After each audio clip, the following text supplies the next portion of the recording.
स्वागत है आपका स्कूल राज थ्योरी में। आज हम आरंभ करने जा रहे हैं कक्षा 4 की पर्यावरण का तीसरा अध्याय कैसे जानूं मैं। अगर आपने पिछले अध्याय नहीं देखे हैं तो उनकी लिंक डिस्क्रिप्शन में मिल जाएगी या फिर आप प्लेलिस्ट में जाकर भी देख सकते हैं। हमेशा की तरह हम अंत तक पाठ को पढ़ेंगे और सभी प्रश्नों को हल करेंगे, तो ध्यान से पढ़िए। कैसे जानूं मैं। दादाजी, बहू, मैं योग शिविर में जा रहा हूँ। दादाजी बहू से कह रहे हैं कि वह योग शिविर में जा रहे हैं। बहू कह रही है, दादाजी आप अकेले मत जाइए, सोनू को भी साथ ले जाइए।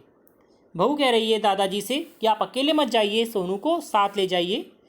दादाजी, ठीक है, सोनू को भेज दो। सुनकर जानू। दादाजी, रुको बेटा, मंदिर में हाथ जोड़ लूँ। अब दादाजी घर से निकल चुके हैं शिविर के लिए, बीच में मंदिर आया है तो सोनू को रुकने के लिए कह रहे हैं और कह रहे हैं कि रुक जा, मंदिर में हाथ जोड़ लूँ। सोनू कह रहा है दादाजी से, आपको कैसे पता चला कि मंदिर आ गया? आपको तो दिखाई नहीं देता। हमें पता लगा अब कि सोनू के दादाजी को दिखाई नहीं देता है, फिर भी वे मंदिर के पास में आए तो उन्हें पता लग गया कि मंदिर आ गया है। दादाजी कह रहे हैं, मैं हमेशा इधर से निकलता हूँ, फिर मंदिर की घंटी की आवाज़ भी सुनाई देती है। बेटा तुम भी आंख बंद कर ध्यान से सुनो, कई चीज़ें हम बिना देख कर भी पहचान सकते हैं। चित्र में मंदिर के बाहर दादाजी और पोता दिखाई दे रहे हैं। चर्चा कीजिए और बताइए सुनने के लिए किस अंक की आवश्यकता होती है और उसका एक चित्र बनाइए। सुनने के लिए हमें सबको पता है किसकी आवश्यकता होती है, कान की आवश्यकता होती है। आप उसका चित्र बनाइए आपके कक्षा में। लोगों को कान से जुड़ी हुई क्या क्या समस्याएं हो सकती हैं, जैसे कान में मैल जमना आदि। कौन कौन समस्याएं हो सकती हैं? कान में दर्द होना, कान खराब होना, ठीक है। और भी आप बता सकते हैं। कान को हम इन समस्याओं से कैसे बचा सकते हैं? नियमित रूप से सफाई करके, ज़्यादा ऊंची आवाज़ वाली चीज़ों से बचकर आदि से। दादाजी देख नहीं सकते थे, इस कारण उन्हें क्या क्या परेशानियां होती होंगी। उन्हें कई चीज़ों को सामने कोई आ रहा है पहचानने में परेशानी होती होगी, या फिर कहीं जाना है तो उन्हें किसी पर आश्रित रहना पड़ता होगा। कई चीज़ें होती हैं जो देख नहीं सकते, उनके आंखों के सामने होती हैं फिर भी वे देख नहीं पाते। ठीक है, आप भी अपनी परेशानी लिख सकते हैं जो आपके दिमाग में आए। सूंघ कर जानूं। दादाजी और सोनू आगे चले। एक जगह दादाजी रुक गए और सोनू से बोले, बेटा अच्छी सुगंध आ रही है, जलेबियां बन रही हैं, चलो जलेबी खाते हैं। चित्र में देख सकते हैं दादाजी जलेबी खरीदते हुए दिखाई दे रहे हैं। सोचिए और लिखिए, दादाजी को कैसे पता चला जलेबी बन रही है। अब क्या हुआ, दादाजी को सुगंध आ गई जलेबी की और वह सूंघ कर उन्होंने जाना कि जलेबी बन रही है और वे वहाँ रुक गए। सूंघने के लिए हमें किस अंग की आवश्यकता होती है? सूंघने के लिए हमें नाक की आवश्यकता होती है, उसका भी आपको चित्र बनाना है। आप किन किन चीज़ों को सूंघकर पहचान सकते हैं, सूची बनाइए। वे आप सब जानते हैं, आप किन किन चीज़ों को सूंघकर पहचान सकते हैं। अपनी कक्षा की जो आपकी पुस्तक है, जो आपकी कॉपी है, उसमें आप सूची बनाइए। सर्दी जुकाम होने पर किन किन बातों का ध्यान रखना चाहिए? सर्दी जुकाम होने पर किन किन बातों का ध्यान रखना चाहिए वे आप बता सकते हैं।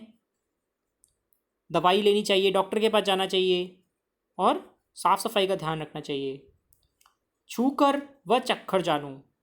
दादाजी ने जैसे ही जलेबी हाथ में ली, बोले, आहा जलेबी तो गर्म है। सोनू ने जलेबी खाते ही कहा, वाह ये तो बड़ी स्वादिष्ट है। तभी दादाजी का हाथ पास में पड़े थाल पर पड़ा, अरे समोसे तो ठंडे हैं। यह भी कीजिए, बिना आवाज़ सुने और देखे अपने परिवार के सदस्यों को स्पर्श करके पहचानने की कोशिश करें कि वे कौन हैं। अपनी आंखें बंद कर अपने आसपास की वस्तुओं को छूकर पता कीजिए कि वे कैसी हैं, जैसे गर्म है या ठंडा है, या गीला है या सूखा है, या चिकनी है या खुरदरी है, मुलायम है या कठोर है, इत्यादि। आपके मित्र को कहिए कि कुछ खाने की चीज़ें जैसे नमक, शक्कर, कटा हुआ नींबू आदि एक एक करके मुंह में रखे और बिना देखे चक्कर बताए कि आपके मुंह में क्या है। आप ये कर देखिए, घर पर मज़ा आएगा। छूना अच्छा नहीं लगता। दादाजी ने सोनू के सिर पर हाथ फेर कर गाल पर हल्की सी थपकी लगाते हुए प्यार से कहा, यह लो तुम्हारी जलेबी।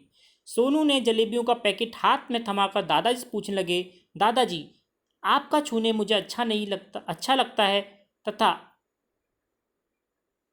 अपनापन मिलता है, लेकिन जब अपने पड़ोस वाले ताऊजी मेरे गाल को हाथ लगाते हैं तो मुझे अच्छा नहीं लगता। दादाजी मैं उनसे बात करूंगा और उन्हें समझाऊंगा। सोनू, ठीक है दादाजी। दादाजी हमें अब किसी को छूना अच्छा लगे तो उसे स्पष्ट रूप से मना कर देना चाहिए। अच्छा ना लगे तो उन्हें स्पष्ट रूप से मना कर देना चाहिए, चाहे वो आपके कितने भी नज़दीकी क्यों ना हो। डरना नहीं चाहिए। ऐसी बात की शिकायत अपने घर वालों से भी कर सकते हैं। अगर कोई आपको छू रहा है और आपको अच्छा नहीं लग रहा है तो आप उसे मना कर सकते हैं और उसकी शिकायत आपके घर वालों को कर सकते हैं। सोचिए और लिखिए, क्या तुम्हें भी कभी किसी का छूना अच्छा नहीं लगा? क्यों? कोई आपको छू रहा है और आपको अच्छा नहीं लगा, तो आपको क्यों अच्छा नहीं लगा वे आपको लिखना है। तुम्हें किसी को छूना अच्छा नहीं लगे तो तुम क्या करोगे, वे आपको लिखना है कि कोई आपको छू रहा है और आपको अच्छा नहीं लग रहा तो आप क्या करोगे? उसे मना करोगे, अपने घर वालों को बताओगे। ठीक है। नैन देखते चांद सितारे, जीभ सदा लेती चटकारे, कान सुना करते हैं ढमढम, नाक सूंघती गंध सुगंध, हाथ बताते चाय गरम, पांचों ज्ञानेंद्रियों से पहचाने हम। आपने देखा कि आँख, कान, नाक, जीभ और स्पर्श से हम आसपास की चीज़ों को पहचानते हैं। ये हमारी ज्ञानेंद्रियाँ होती हैं। ज्ञानेंद्रिय कितनी होती हैं? 5 होती हैं। कौन कौन सी? आँख, कान, नाक, जीभ व स्पर्श। ये आवश्यक है कि इनकी संभाल करके प्रतिदिन इनकी साफ सफाई करें और निम्नांकित बातों का विशेष ध्यान रखें। क्या क्या बातें ध्यान रखनी है? कान को साफ करने के लिए कान में कोई तीखी चीज़ ना डालें, जैसे पेन, पेंसिल आदि। कान को तेज सर्दी और गर्मी से बचाना चाहिए।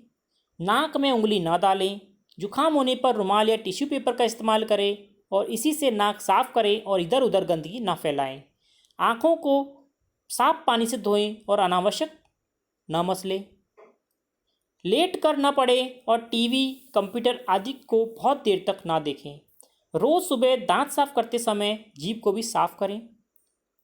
रोज़ मल कर अच्छी तरह सभी अंगों को साफ करते हुए नहाना चाहिए।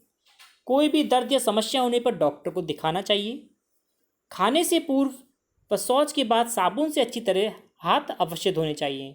कभी कभी कुछ लोग ठीक से बोल, देख या सुन नहीं पाते, परंतु वे हमारी तरह सामान्य लोग और बाकी के काम हमारी तरह कर सकते हैं। आवश्यक है कि हम उन्हें समझें और यह जहाँ आवश्यक हो उनकी मदद करें। यह भी कीजिए, बंद आँखों से आपको कौन कौन से काम करने में कठिनाई होती है सूची बनानी है। आंखें बंद कर आप काम करके देखें और क्या क्या काम आप नहीं कर सकते उसकी सूची बनानी है।